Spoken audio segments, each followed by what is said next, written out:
And when you go back, you find that a lot of revolutionary grassroots participatory movements, the precursors to what you could call the barrio assemblies and these grassroots neighborhood organizations, a lot of these were sponsored by the church in the 70s and 80s.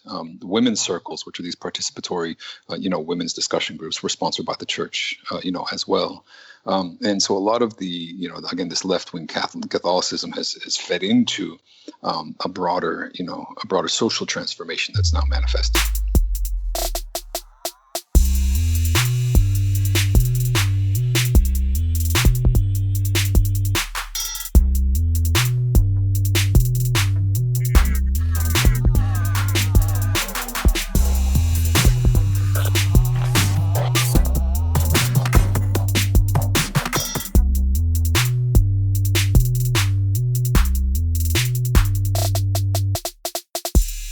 Welcome to the Magnificast, a podcast about Christianity and leftist politics. I'm Dean. I'm a Catholic PhD student in philosophy at the Institute for Christian Studies in Toronto, where I work on Christianity and leftism, media theory, and I write as a journalist. I'm Matt. I teach media studies at Greenville University in Greenville, Illinois. My research interests are media archaeology, cultural theory, and Christianity and leftist politics. That's my new one. Well, that's my reoccurring one. Still doing that, eh? Still doing it. This is, we got some big plans in terms of Christianity and leftist politics for the future, so make sure you stay tuned to future episodes. Cool stuff on the horizon. So this is the enigmatic, eschatological, now you're only listening through a prism darkly, but soon it'll be revealed in full.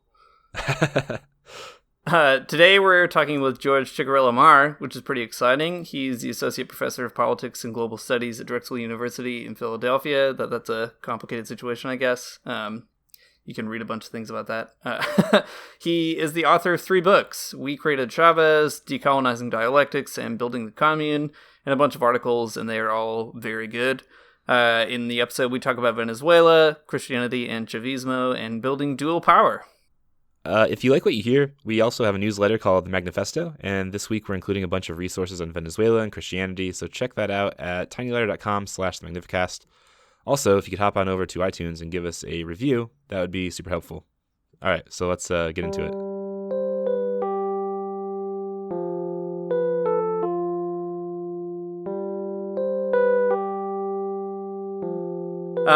So we don't want to make the whole episode about academic freedom, or whatever, but we did want to acknowledge that your institution put you on leave, and that's not great, or suspended you. I don't know what the proper term is, but anyway, in light of that, we were wondering if you had any thoughts about academic freedom, especially being a leftist intellectual in the United States right now. I mean, I think just to say things that are probably obvious, which is that, I think being in the academy on the left right now is both sort of difficult, but also has a lot of potential, particularly in and around the election of Trump, after which the terrain, I think, shifted very dramatically. A lot of us found ourselves suddenly very much under attack from the right wing with these coordinated outrage campaigns in right-wing media. And we have the right and the far right and the alt-right in particular targeting campuses and really trying to sort of drive this wedge into the campus that will push out the leftists and push out the radicals and push out the anti-racists. And so I think, this is, of course, a very dangerous time on campus, but it's a time that we need to fight for. And precisely the same dynamics, I think, that make it dangerous, give it so much potential. We have students being mobilized in increasing numbers, being interested in radical politics. And this is precisely why I think the revolution won't come from the campuses, but often the constituency that we need to mobilize. There's a huge element on campus of students who are ready really to throw down for radical politics, and we need to take advantage of that in any way possible. Yeah, that's very helpful to hear, I think. Adam Kotzko has a really cool comment on this whole sort of situation as well, that it's not like these right-wing folks even care about universities in the first place. They're just, pushing their agenda. No, they want to destroy universities. And I think this is what university administrations need to realize, is that these are not people who care about academic freedom or free speech on campus, for example, as they say. They actually want to destroy the institution. Yeah. Instead of getting kind of pulled down in the minutia of that situation, even though it is interesting and worth thinking about, could you just tell us about your overall research interests and what motivates you in the work that you do? Yeah, what do you like to research for actual fun instead of defending yourself in front of an institution? Yeah, so I mean, I'm a political theorist. That means I'm trained to sort of work with political concepts and thoughts and ideas in relation to power and in relation to, to the world. And that, for me, has often taken the form of radical political theory and what you can understand to be decolonial or anti-colonial political theory. This is often, for me, grounded in the struggles of sort of the African diaspora, whether it's Black struggles in the U.S. and Black social movements, or Latin American, politics, social movements, revolutionary movements.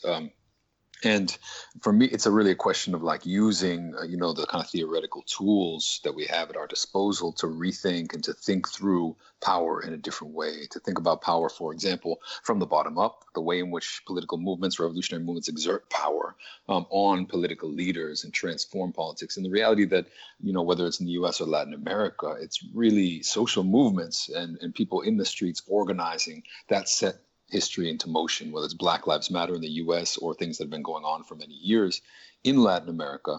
The question is really locating that power, understanding how it works and how it functions and what we can do kind of to deepen it.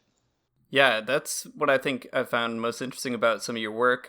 You wrote a bunch of books. For people that don't know, your most recent book is Decolonizing Dialectics. But I first kind of came into your work reading Building the Commune. And I really appreciate the way that you draw out these bottom-up movements, as you were just saying, in the context of like actual countries in Latin America. So it's not just theoretical. It's like there are historical, material dimensions to this kind of thing. Can you just summarize your interest in Latin American politics in particular and why you think that's important, especially for English-speaking scholars or activists or whoever? I was drawn to Latin America, because of revolutionary movements there, because of the Zapatistas in particular, and then later to the question of what's going on in Venezuela and other places. Most recently, back to Mexico, doing research on kind of armed self-defense movements that I find to be, incredibly interesting. But I think we need to understand Latin America is not separate from the United States or from the global history that we're living in the present, our global moment. When we look at, if we understand our moment, this moment of polarization, of radical upsurge and right-wing mobilization, this is a moment marked by the failure and the crisis of the neoliberal order, whether it be the EU in Europe or NAFTA, and that has sort of abandoned great numbers of people, poor people of all colors, and has created the sort of breeding ground for left-wing revolutionary movements and for, right-wing fascist, quasi-fascist movements at the same time. And in that global history, in understanding our contemporary movement as our contemporary moment as a moment in motion, in sort of dynamic, transformation, Latin America is a central part, because it was in Latin America really that neoliberalism was tested out. That was the sort of laboratory, beginning particularly with the coup in Chile against Salvador Allende and the institution of the attempt to institute a really radical structural adjustment and neoliberal reforms. This was decades ago, and the resistance to that neoliberalism began, decades ago as well. So some of the dynamics that we're actually living today were lived decades ago in this, at the outset of this sort of process of resistance that emerged, this reverse swing against neoliberalism. That importance in South America is really interesting. One specific geography you pick up is Venezuela. Could you, in two of your books, it's like one of the main settings. Could you tell us about what you find particularly interesting about Venezuela? I mean, obviously there's a strong push against neoliberalism there, but what particularly motivated you to think about Venezuela and write about Venezuela? Yeah, I argue that, this sort of global fight back against neoliberalism, I think begins there, honestly. I think it's under-recognized that in 1989, there was a mass rebellion against neoliberal structural adjustment called the Caracazo, and it was a week-long riot and rebellion, and it's the source and the origin of everything that has come since in Venezuela. It was a moment in which history was kind of broken open and allowed for radical movements to surge forth and to begin to build something and push for something different. And this was followed by similar rebellions, of course, the Zapatistas in '94, as well as indigenous-led rebellions in Bolivia, in Ecuador.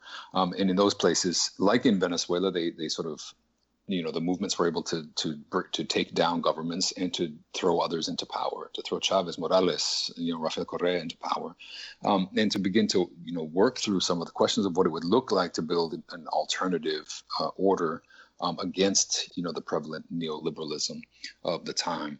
In Venezuela, of course, this took the form of Chavismo, a mass revolutionary movement that really became the dominant force, and in some ways remains dominant in a lot of ways in Venezuela, and was able to dramatically transform the political terrain of the country under the leadership, I could say, of Chavez, but understanding leadership to be a little different from maybe how we tend to think about it, because Chavez himself, as I've argued consistently, was himself a product of these revolutionary movements. They created him. They took someone who was a moderate social democrat when he was running for election in 1998, and they transformed him into a socialist, into someone who was quoting Luxemburg and Gramsci on TV, and then playing his role in transforming and educating and deepening mass popular consciousness when it came to what a different society would look like, what was called 21st century socialism. Yeah, it's pretty amazing to imagine. I mean, I'm an American, but I live in Canada right now, and I can't imagine a political leader quoting Luxemburg or Gramsci at all. So that's pretty amazing. Could you explain just a little bit of some of the basic driving ideas and practices just behind Chavismo generally, especially for people whose only exposure to Venezuelan governance is maybe media narratives that suggest Maduro is a rabid dictator or something like that, just like Chavez or something absurd. Yeah, so I mean, there are a few, I think, threads that run through Chavismo. One is participation. This is the one that's probably the least recognized. The idea this is a participatory movement that sought to develop what's called protagonistic power of the grassroots people. And so from the beginning, as I said, this began with a mass rebellion in the streets.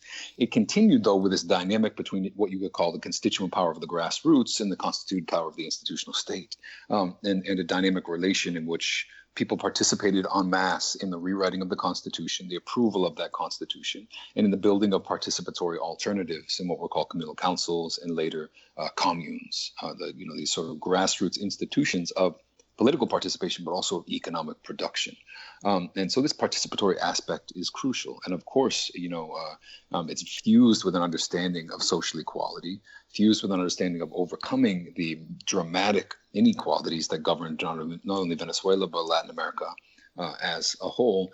And also with this idea of what's called endogenous development, that when you look at dependent countries in the sort of poor countries in the global structure, they are often reliant on the global economy, and they're forced into producing certain commodities for the global market, in Venezuela's case, oil, and they are discouraged from producing the things that they actually need. And this is something that Chavismo has always sought to, with only partial success, sought to transform. In other words, to produce what people need domestically, to be able to think about developing a country from the inside out, as opposed to being so focused on the global market. And this is where these communal structures are so key, because they hold at least the potential to produce locally what people need, and to not have to rely on the market, to not have to rely on imported goods, because Venezuela still imports almost all of the food that is consumed. It's really a dramatic global dependence on the global economy.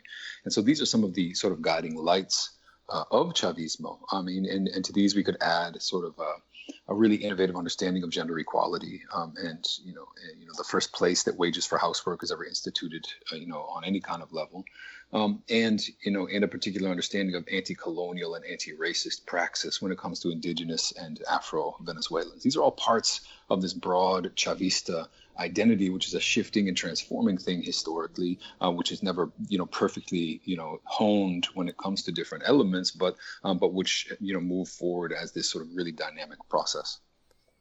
Could you say a little bit about what's happened to sort of the Chavismo identity and that whole bit you just kind of talked about under Maduro? Has that changed any, or does it still sort of persist? It certainly persists. Things have become much, much more complicated, and I definitely don't want to understate that. Maduro's not Chavez, but this is, I think, really not the decisive, point, because what happened was that Maduro's, came to power, was elected when Chavez had died, which was crucially, a crucial symbolic blow to the revolution. The oil prices collapsed, and a currency crisis began to develop in the country, at which point the Venezuelan opposition went on a sort of ferocious offensive that has continued and continues to this very day. and is attempting to unseat Maduro by any means necessary. So Maduro is governing in a very different situation, a dramatic economic and social crisis in which imported goods have declined because of the collapse in the oil prices, as well as the missteps in the currency system that have made it very difficult for people to even eat the way they were eating a couple of years ago. And so this is an incredibly difficult situation. But throughout this, the revolutionary grassroots as the driving force of Chavismo remain vibrant, remain involved. And they actually, the reality is that they're the ones who are proposing real alternatives to this crisis that often even governing elites, even Chavista elites, don't recognize or don't pay enough attention to. Then in building the commune, I lay out a real clash and contradiction between Chavista leaders, elected leaders of Chavismo and the grassroots. And this is not an easy relationship, and often it's been a directly conflictive relationship in which the revolutionaries on the grassroots level see the revolutionaries in the state as often their enemies. Yeah, I feel like most people kind of have a hard time getting their head around, especially Maduro's situation. I was just thinking, too, about all the sanctions that are being placed on Venezuela globally, which obviously, as you're talking about it here, makes a huge difference when your country is so integrated into global markets. And it's tough. Like here in Toronto, very soon, Chrystia Freeland, who's the UN ambassador for Canada and Venezuela, she's going to come and talk about Venezuela and how she's, happily kind of following the Trump party line on all of that. Do you know any kind of really helpful ways that English-speaking people can get like a better perspective on what's going on there? Are there particular media outlets, journalists, etc., that just help round it out that you would recommend or something like that? I think it's difficult. One of the only good outlets is Venezuela Analysis, which has good, critical English language media coverage that I think pretty systematically tries to push back against the predominant narratives. And that serves as kind of a clearinghouse for media coming from other sources. So that's the best place to check. That's great. Yeah. On that same point, the U.S. there's an overwhelmingly negative media narrative in the U.S. about Venezuela and protests against Maduro and everything else, and that is disheartening and not great. So, do you have a particularly strong opinion on these narratives? I would imagine that you do. How do they get started? Like, what purpose do they serve? Do they serve just imperialist countries like the U.S., or is there something deeper going on here? I mean, the narrative is put forward by the Venezuelan opposition and picked up by international media and foreign governments. It's a pretty tight circuit. And this circuit is a very, unsurprising one, given the fact that, Venezuelan elites spend half of their time in Miami anyway, and consider themselves to be at least partially, U.S. citizens. And so what the Venezuelan opposition, which is really just sort of rabid, reactionary, really brutally conservative opposition. What they're trying to do is to paint themselves as the sort of democratic opposition to an anti-democratic regime, despite the fact that they've never cared about democracy, they've never cared about the poor. And the reason that they often can't get elected is because people know that and people sense that. And so you had just these recent state governor elections in which the opposition couldn't even get their shit together sufficiently to take advantage of what is really, a disaffected Chavismo and to win these local and regional elections. So the opposition is not popular. Even no matter how much popularity the Maduro government loses, the opposition doesn't seem to be gaining any popularity. And so they resort often, in the absence of being able to win elections, often they resort to street protest in an attempt to topple the government. And this is something that we saw particularly in 2014, but then more recently, last year. And it's, really been a kind of brutal war of attrition in which the opposition is constantly in the streets, burning barricades, killing people a lot of times, and then, of course, themselves being killed in clashes with security forces sometimes, and trying to create a situation of what they call ungovernability as a way to, encourage some kind of intervention, whether it's by the U.S. or by the Venezuelan military. And this foreign narrative, which uses the press and pushes the idea of discrediting a democratically elected government, this is really a huge part of that process. Yeah, on a similar point, I guess that negative media narrative in the United States has taken hold in a lot of I guess, surprising places and surprising ways. Like the left in the United States has been particularly unkind and I don't know, ideologically opposed to what's going to Maduro and supporting Venezuela in general. Like U.S. leftists are often hesitant to like show solidarity in any way with Venezuela. Could you comment on that? Like, why do you think that is? Why aren't people like rushing with solidarity in this situation?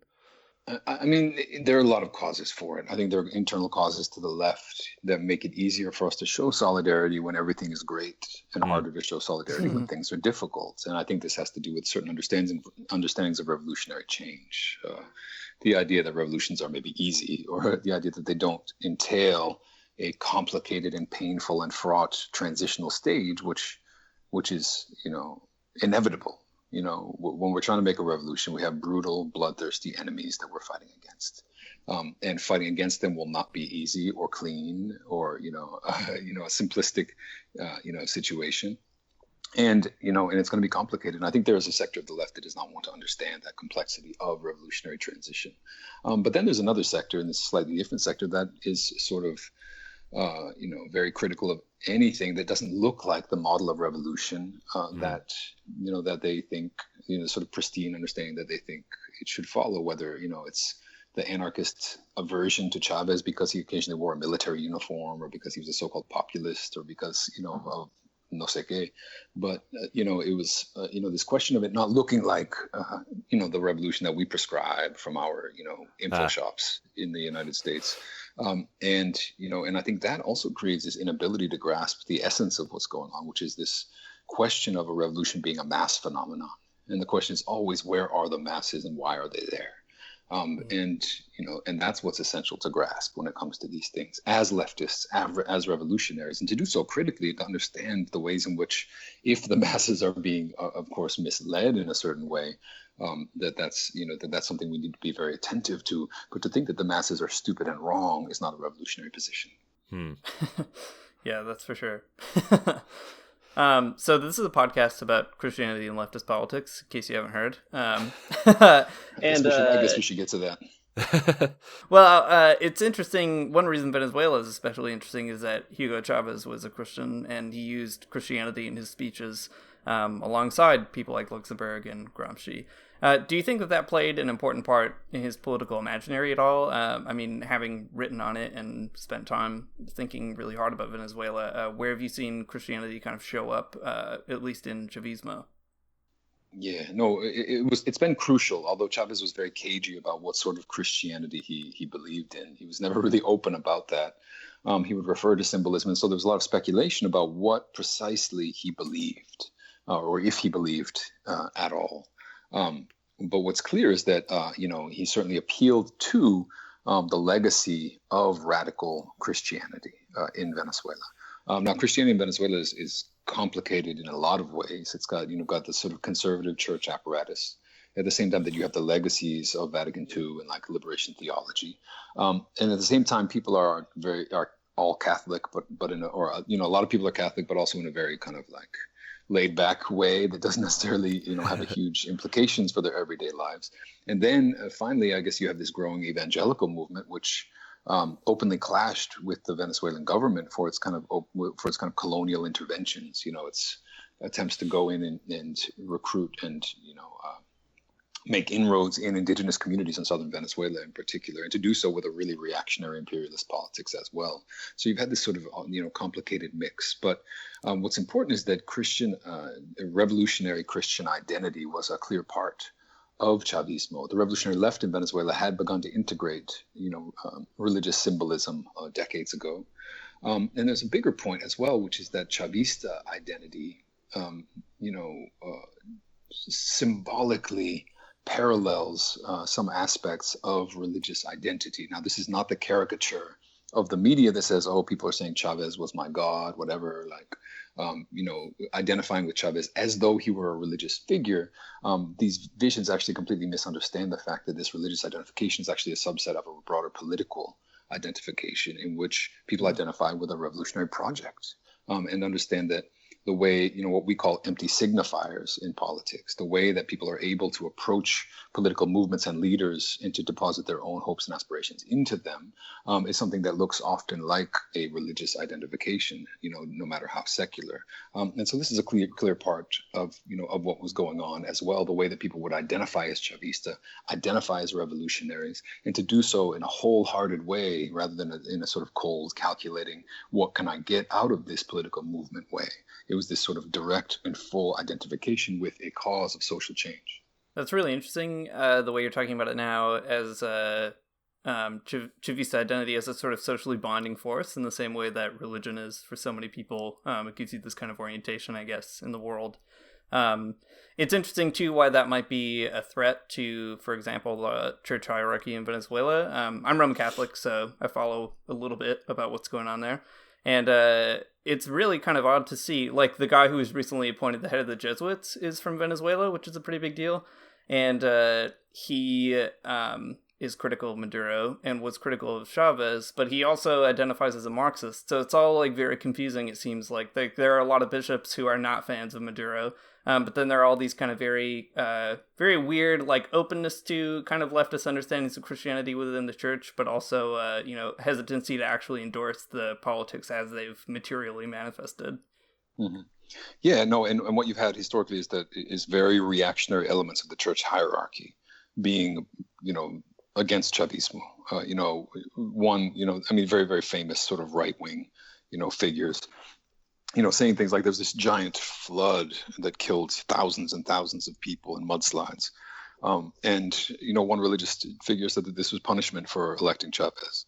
And there were, right-wing church leaders who were openly calling for the overthrow of the government in really the sort of, most shocking ways. But on the grassroots level, this is never necessarily translated, and when you go back, you find that a lot of revolutionary grassroots participatory movements, the precursors to what you could call the barrio assemblies and these grassroots neighborhood organizations, a lot of these were sponsored by the church in the 70s and 80s. The women's circles, which are these participatory, women's discussion groups, were sponsored by the church, as well. And so a lot of the, again, this left-wing Catholicism has fed into a broader social transformation that's now manifesting. What's like the I'm always interested in knowing like what the impetus behind the sort of bad blood between the like church hierarchies and sort of leftist governments exactly are. Like I don't know, and things that I've read about the revolution in Russia or in Cuba, right? Some of it comes from the change in the way that the government deals with church property. Is there something similar going on here in Venezuela, or are there other motivations from the church hierarchy to oppose Chavez and Maduro? I don't know the precise, details of why, but the reaction was so immediate from certain sectors of the church. I think it was just a broader, at the same time that you got, in Latin America in particular, this sort of left-wing liberation theology, you had a reaction, a radical anti-Marxist reaction to it. And so I think it was this. I think it was the suspicion that Chavez was a Marxist, was a leftist, was someone who's going to undermine not specifically the church, but the broader property elites from which many of these church leaders were drawn and who represented their sort of social, their social group. And so I think, my guess is that it's got everything to do with, with a broader anti-Marxism rather than a particular claim they had, although these claims would develop over time. And although, church leaders would attempt to, mediate, different sort of conflicts in the process. Well, speaking about that mediation by church leaders, Maduro has asked Pope Francis to intervene in the conflict between opposition forces and the government a couple of times. And even the Pope himself says that dialogue is the best way forward. I just thought it was really interesting that the opposition keeps refusing to come to the table, even though they identify with the church in one way or another, it seems like in a lot of cases. Do you feel like Pope Francis could actually help navigate a situation like Venezuela's, or do you feel like all of those calls to dialogue maybe obscure other contradictions at the heart of Venezuela? Yeah, I mean, I think if anyone can step in and provide a sort of mediating role, it's someone like the Pope. But at the same time, precisely what you point at the end of your question is that what is being obscured by dialogue and mediation? There's a political crisis in Venezuela. There's also an economic crisis in Venezuela based on, that's grounded in complications in the currency regime, which are built on the tensions of the import economy and the falling oil prices. Simply mediating between two different and opposing political positions doesn't necessarily fix these problems. It doesn't necessarily map out an alternative economic order that may be able to weather the storm of the economic crisis. And so I think we kind of fetishize dialogue and mediation without often asking, well, what kind of dialogue and between whom and over what parameters? Because you can have a political agreement between the opposition and the government, but an agreement between socialism and radical, rabid capitalism is actually much worse than the alternatives, because what you end up doing is what in many ways the Venezuelan government has been doing for too long, which is to split the difference and to attempt to make partial steps towards socialism while leaving capitalists firmly in the driver's seat. And what then happens is that you bear all of the brunt of the global economic fallout. You get punished for not being capitalist enough, at the same time that you can't reap the benefits of a full an endorsement of the capitalist system. So this in between is a painful in between, and mediation and dialogue doesn't necessarily get us beyond that. Yeah, that's a really helpful comment, actually, to check the fetishization of the idea of dialogue and intervention in Christianity. It's something that Christians do, I think, a lot, where we need to mediate, we need to reconcile, but that reconciliation is always I don't know. It doesn't help you get through. It just helps you sort of subside the tension for the moment. So that's a pretty helpful comment, I think. Yeah, that's also, there's something sort of, I wonder if it's almost pathologically ingrained into Christianity, because you see that all over in the United States. I mean, you probably know firsthand, George, given your experience in the academy, but, that seems to be the basic, knee-jerk reaction to any time a protest group decides that they shouldn't have fascists speaking at their university. It's dialogue is the kind of thing that's going to change the situation, not, making a real stand and then sticking by it or something like that.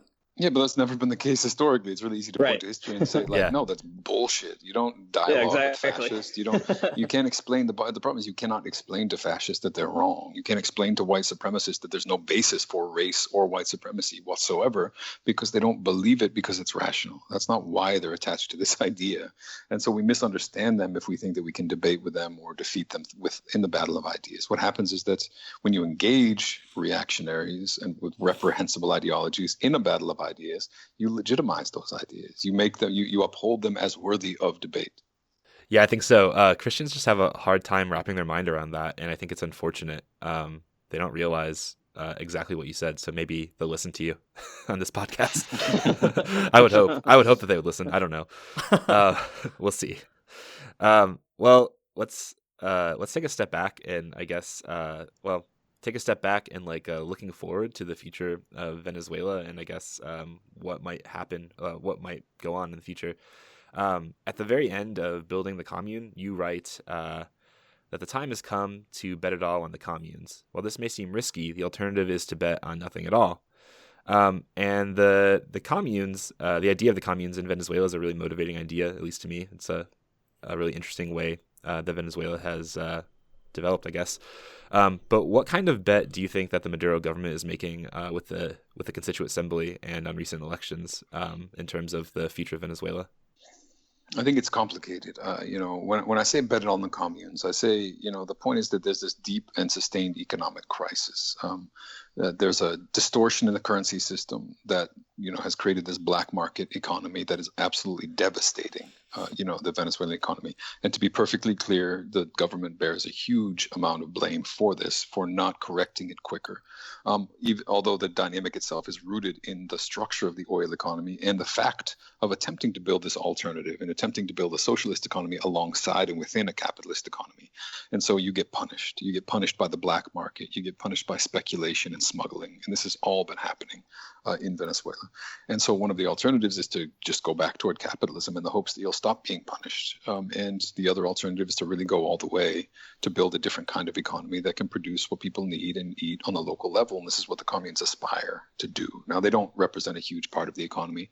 Oil represents a huge part of the economy, and that's always this sort of tempting alternative to throw your weight behind and to just re-engage fully with global capitalism. And yet the government is still attempting to do something in between. And the kind of wager that's being made by the government is very complicated. There's, on the one hand, you can see the Maduro government engaging in emergency measures that include things that look very much like neoliberal austerity. In other words, on some level, passing the pain of this crisis onto some of the poorer sectors, at the same time that they try to keep some of these benefits in place through direct food deliveries and direct access to subsistence goods for the population.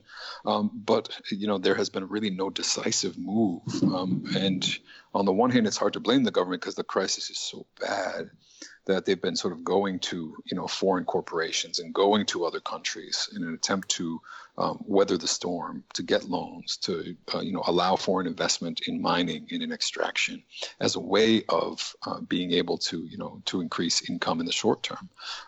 And the difficulty is that this, the danger is that on the one hand, economically, this doesn't solve the problems, the fundamental problems of the Venezuelan economy, but that politically it's sapping the strength and the resolve of Chavismo. And I've long said that if Chavismo doesn't make perfectly clear how it's different from the old order, then it won't survive. People need to know precisely why they're voting for this alternative, this alternative vision of society. And if that alternative looks pretty much the same as what always existed before, then they're going to stop voting for it, especially when the economy is bad. Yeah, that makes a lot of sense. I don't know. I guess it's just a hard bet when the left actually gets in a position of power and you don't really have the luxury of just imagining what you would do. Trying to solve real life material problems where people can't get food is a very hard thing to sort out. But I think I don't know. It's interesting to put it the way that you did at the end there, that you really need to find a way to articulate why you're different or why what you're doing is different in order to get that kind of buy-in. I wonder. Yeah, and it cuts against the pragmatic politics, and I think we're seeing the failure of pragmatic politics across the globe. This is the sort of Hillary Clinton idea of just being, the sort of least, offensive and the most boring possible candidate that's unwilling to take any kind of stakes. Yeah, and it's an utter failure, and it's a failure of imagination, and it's also a failure of grasping what's going on in the world. Hillary's probably the only one who didn't realize that we lived in a moment of populist upsurge, right?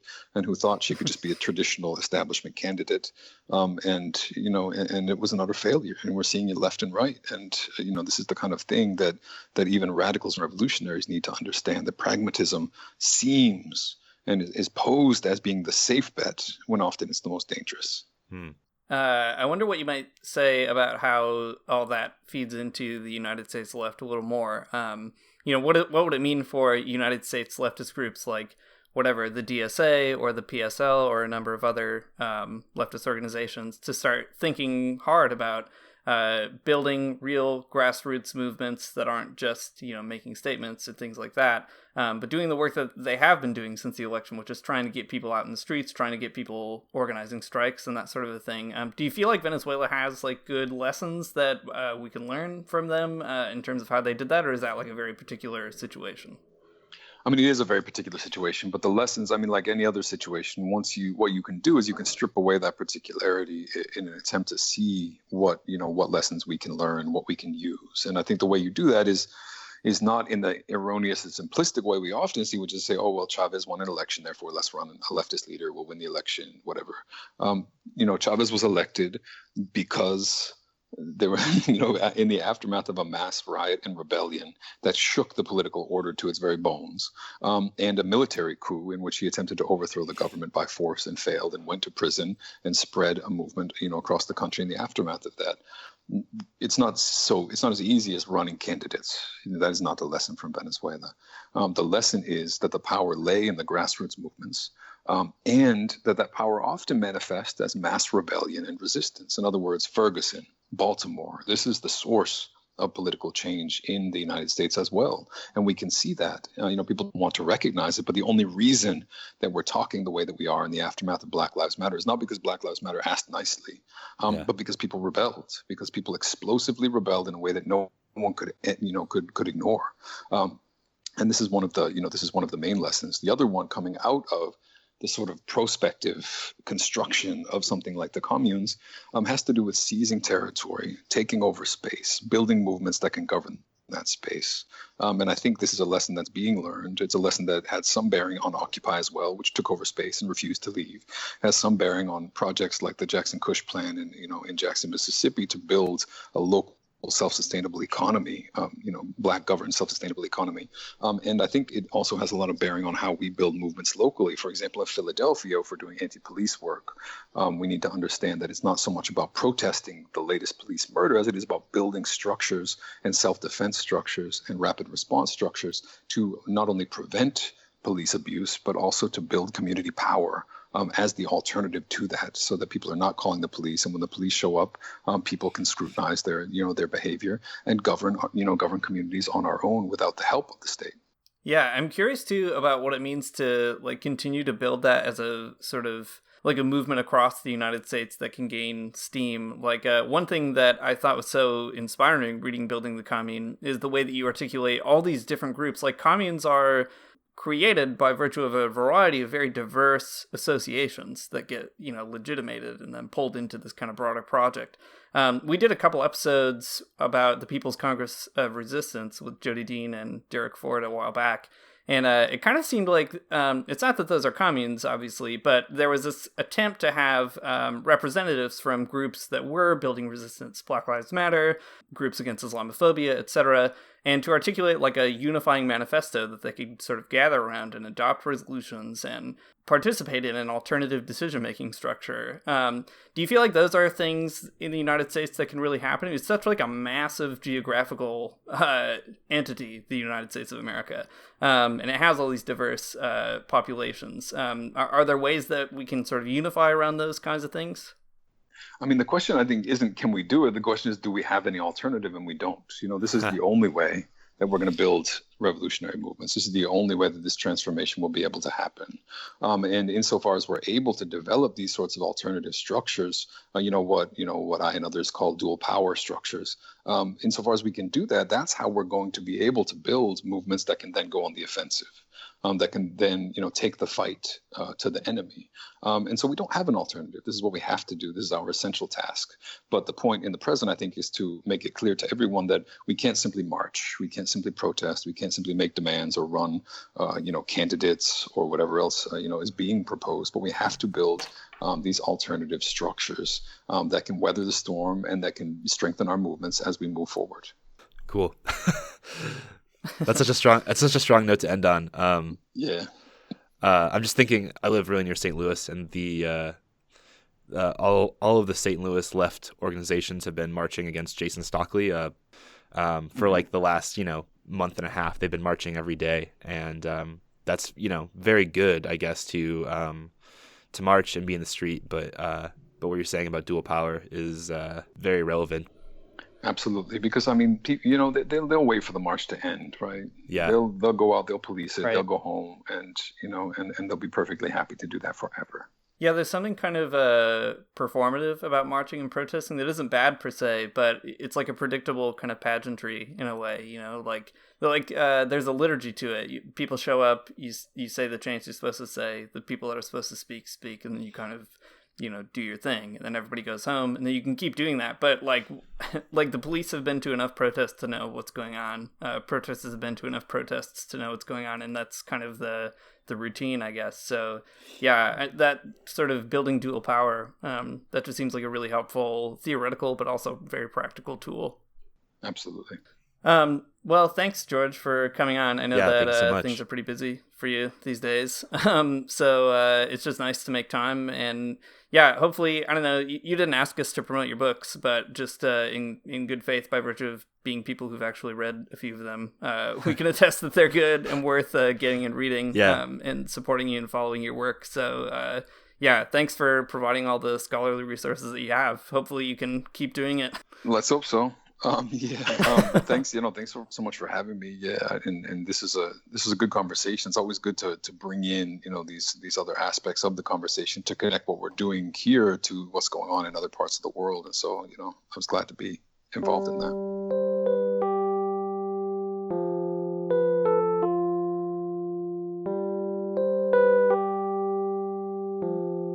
Thanks for listening to Magnificast. Please remember to subscribe to us on iTunes, follow us on Twitter, subscribe to our tiny letter, and like us everywhere else on the internet as well. If you want to support us financially, that would be very awesome, and you can give us a little bit of your money at our Patreon, patreon.com/themagnificast. All right, thanks for listening.